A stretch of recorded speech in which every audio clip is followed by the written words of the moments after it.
Boda boda, a bicycle or motorcycle taxi commonly found in East Africa.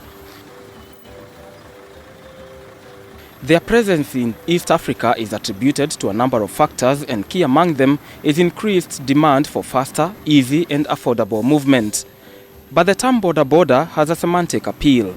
Welcome to the Kenya-Uganda border at Busia, a busy metropolis teeming with trade, exchange of goods and services, custom checks, security and health surveillance, as well as intercultural social exchanges that form an innate part of the ways of life at the border crossing.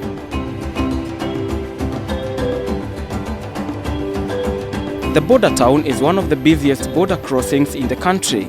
Many vehicles transporting goods arrive and leave the one-stop border post where customs and revenue collection procedures take place.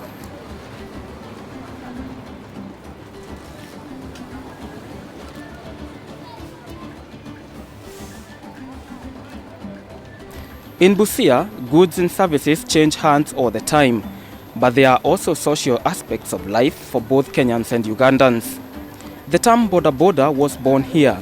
Traders started using motorbikes as a means of transport for both goods and people. Due to its popular use at the Busia border, the boda bodas became very popular in Kenya, and now we have them countrywide. Boda boda is therefore a derivative of border-to-border movement. In fact, the border crossing here is only an imaginary line. People here are interconnected by intermarriage and clan. They cross the border for social events such as weddings, funerals and birthday celebrations. A keen observation of this bustling town reveals that for both Kenyans and Ugandans, trade and stately interests are not all that cements relations for the two countries. Social interests too play a big part for people of both sides of the divide.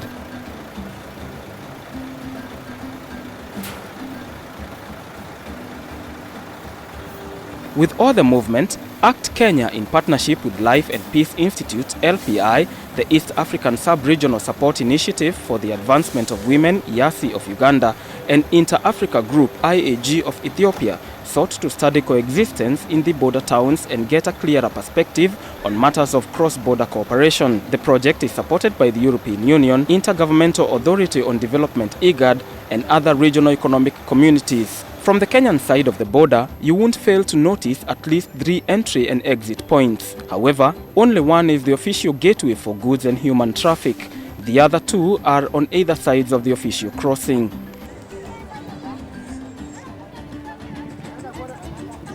Here, government agencies in charge of revenue and security monitor activity as vehicles and goods are checked and either granted or denied entry from either side of the border posts.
The border crossing is perhaps the busiest point of entry and exit between Kenya and its neighbors. Bureaucracy sometimes makes movement and trade difficult for small traders in Busia, but it's perhaps the lack of information on simplified trade that's a major source of avoidance of the one-stop border posts by some traders.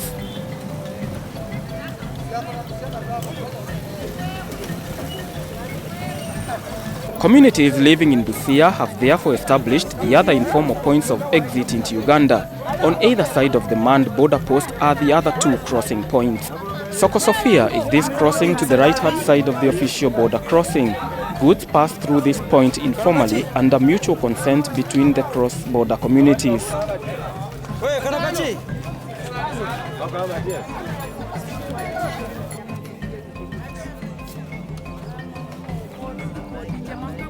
The Sokomarachi crossing to the left also supports trade. It's however not as busy as the other two crossing points. Here, traders mainly sell cereals.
At this market, however, security officers are on high alert as illegal goods, counterfeits and illicit brew are being ferried into the country from Uganda. Wajina wale walitoka nini Tunganyiro. Basi. Otina sijui anaenda, mwambie arudi haraka. Mwambie mwende. Nenda nimeita na ameenda. Na hivi mtu anakuanga aje. Ngoja gari inakuja tu. Ngoja. No, ngoja. Fuatanga amri ya mwisho. Ngoja gari inakuja. So kwa mmemaliza. Sasa ni hapa tu. Hapa kwa custom. Hapa tukija hapa tumemaliza. Mmemaliza? Sasa nilikuwa na vile mnataka tuanze mkuu. Ama ni kazi yenu sisi. Ndio nyinyi mnajua. Kama mnataka mpaka kuingia huko. Kama mmemaliza ni mzuri. Tunaendelea tunaanza. Kulingana na mabadiliko yenyewe kwa ofisi. Sasa kazi mpaka ifanyike. Unajua changes zinazojanga na siku. Mtu anaweza kuja na mbinu zake. Mmoja amekuja hapo down command. Hizo tunaona yeye haikuwa kama zamani. Hata sisi hatuko tumesimama hapo. Kama yeye anakuja, sasa sisi tutapata. Yeye mwenyewe anaingia hapa. Mpaka muingie. Na anashinda hapa kwa pikipiki. Na nikionea si ati anaambiwa, anajionea mwenyewe. Wewe utapaki wapi? Kama uwezi hapo. Alimwambia sasa mimi nitakufanyia kazi hapa. Ndio kufanya hapo. Tutolea tu. Si ati tunalipa mshahara. So tunaendelea tu mzuri. Jana tulikuwa na mwingine anakuja leo. Huyo wa anaye huko alipata challenge kubwa sana. Hii hata vitu inapita hapa. Waliongea matope watu wa hapa wanakuanga hapa. Tunajua wanajua kila kitu. So nikamwambia wewe nawe wewe mwenyewe kaza. Kaza na ukikaza itajulikana kutajulikana. Si ndio? Kaza tu. Kaza tu. You know what? Ile knowledge ya hii. Sasa watu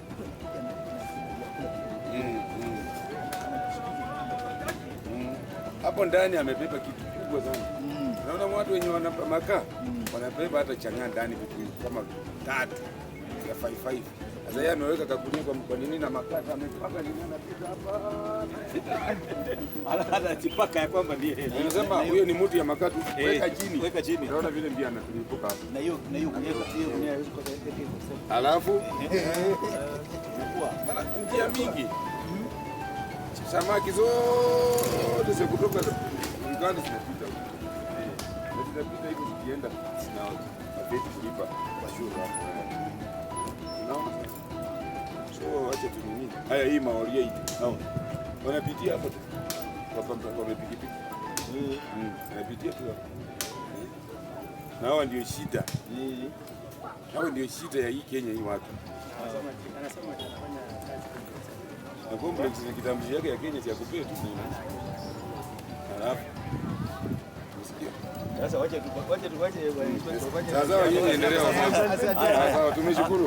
across the border in Uganda, there are organized groups of traders going on with their businesses. They cross over to Kenya to sell their wares and seek other government services such as healthcare and education. These school buses are ferrying Ugandan children back home from schools in Kenya.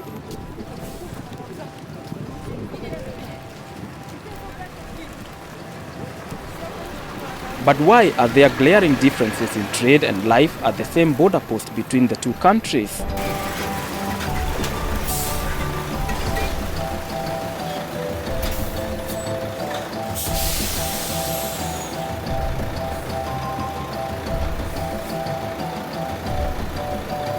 The one-stop border post works seamlessly and almost flawlessly, save for the occasional delays, causing trucks to form long queues awaiting clearance.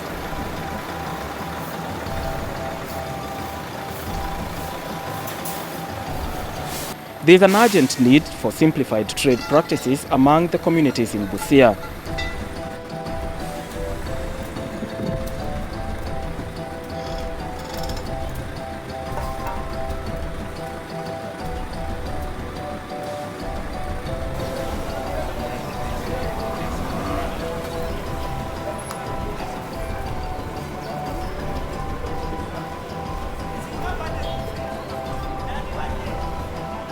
In Uganda, the official border post is controlled by the Uganda Revenue Authority, URA. Here, there is a scanner for trucks ferrying goods into Uganda.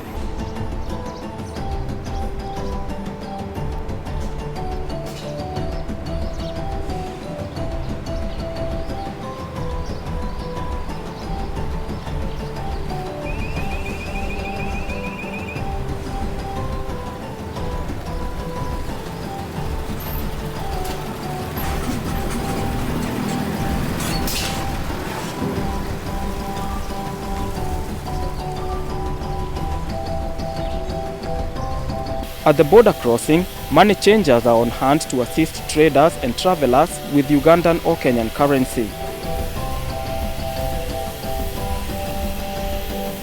Busia is a town of unique ways of life.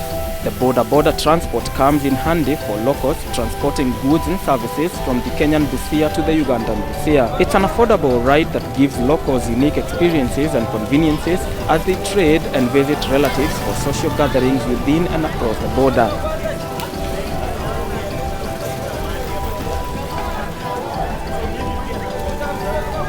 Through the expansive Chalbi Desert, we make our way to Moyale, the long and winding highway that was constructed by the Kenyan government as part of the Lamu Port Southern Sudan-Ethiopia Transport Corridor (LAPSET) takes us through the counties of Laikipia and Isiolo to Marsabit to the Kenya-Ethiopia border at Moyale. The border is 780 kilometers north of Kenya's capital, Nairobi. Communities living here are mainly pastoralists, and inter-clan clashes have been reported amongst resident tribes of Borana, Gabra, Burji, Oromo and Gare over land and other resources.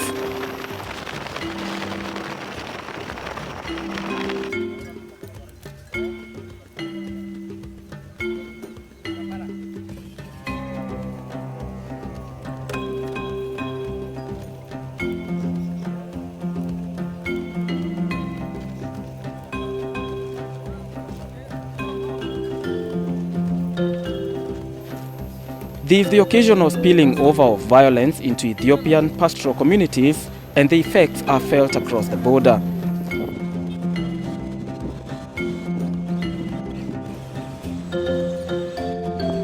The locals buy their goods and other commodities from across the border into Ethiopia. The government is, however, keen on security, and movement is prohibited across the border past 7 in the evening. Due to security restrictions, we are unable to film any activities on the border post. The Kenya-Ethiopia corridor is a closed border.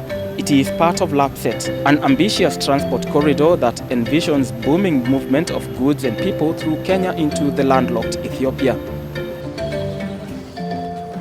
So far, construction of shipping berths at the Lamu port is still ongoing, with the Lamu-Isiolo highway still in the works. The highway from Isiolo to Moyale is already in operation. Ethiopians coming to Kenya come to hawk their wares, selling shoes and belts as well as buy electronics. But there is also cross-border trading of donkeys, camels and other livestock. Sources at the revenue collector say there is rising concern whenever livestock cross the border without requisite documentation for tax. Rampant tension and fears for inter-clan fights affect smooth trade a great deal at the Moyale border crossing. The border here is also unique. Unlike the Kenya-Uganda border, Kenyan trucks transporting goods into Ethiopia must offload at Moyale on the Kenyan side and goods loaded into Ethiopian trucks for onward transport into Ethiopia. This process consumes travel and delivery time, thus affecting trade flow between the two countries. The Kenya-Ethiopia border can be described as both porous and restrictive. On the one hand, it is not easy to ferry goods into Kenya from Ethiopia due to highway security surveillances along the highway and at the border posts. But on the other hand, goods move on motorcycles unchecked from Kenya into Ethiopia, which creates an impression of security imbalances between trading communities that live in the border town of Moyale.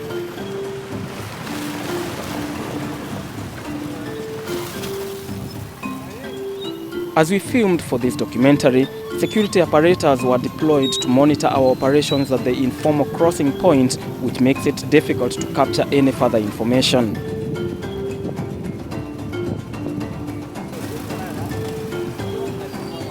The Moyale border post espouses a lot of potential for trade facilitation. However, completion of the LAPSET project might just be the requisite engine required to open up trade between Kenya and Ethiopia and create a one-stop border post mainly for trading of goods and services. Resolution of recurrent conflict between communities living along the Kenya-Ethiopian border is also a key factor that will spur growth and lead to more vibrant cooperation among the border communities that currently live in perpetual suspicion.